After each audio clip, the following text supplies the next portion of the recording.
కృష్ణుడు మరియు పరశురాముడి యుద్ధం గురించి వాస్తవాలు మనకందరికీ తెలుసా?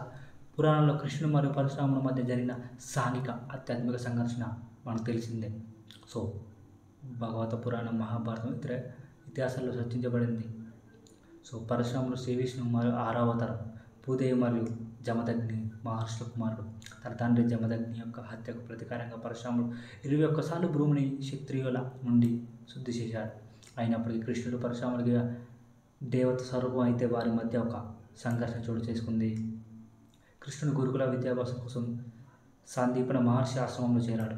ఆ సమయంలో పరశురాముడు కూడా అక్కడే ప్రవేశించి శ్రీకృష్ణుడితో ప్రత్యక్షమయ్యాడు.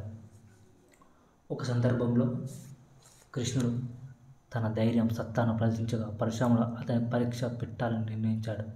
యుద్ధానికి ముందు పరశురాముడు కృష్ణుడి శక్తిని పరీక్షించేందుకు అతనిని శత్రుశక్తియుడు అని విమర్శించాడు. తన ఆయుధమైన పరశురామ కుటారంతో కృష్ణుడిని పరీక్షించడానికి సిద్ధమయ్యాడు. యుద్ధం ప్రారంభమైంది. యుద్ధం సంకల్పం. సో అక్కడనే యుద్ధం మాత్రమే జరిగింది. పరశురాముడు తన పౌరుషాన్ని కృష్ణుడిపై ప్రయోగించాడు. కానీ కృష్ణుడు తన సుదర్శన చక్రంతో ఆ ఆయుధాన్ని నిశ్శబ్దం చేశాడు.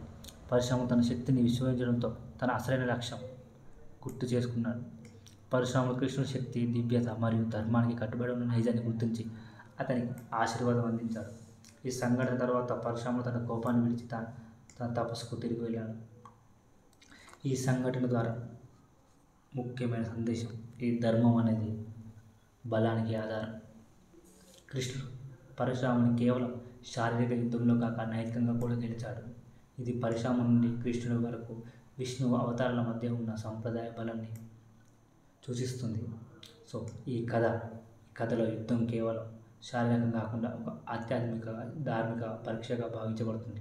కృష్ణుడు తన ధర్మాన్ని రక్షిస్తూ పరశురాముని మెప్పించాడు. అంతేకాకుండా పరశురాముడి తానెవరని గుర్తు చేశాడు.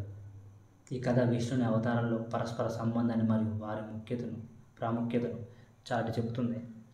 సో కృష్ణ వర్సెస్ పరశురామ్, ఇది వాళ్ళిద్దరి మధ్యలో జరిగిన సంఘటన. సో కొత్త వచ్చిన వాళ్ళు, మైథాలజీ ఇష్టపడే వాళ్ళు ప్లీజ్ సబ్స్క్రైబ్ చేయండి, షేర్ చేయండి, సపోర్ట్ చేయండి. Thank you.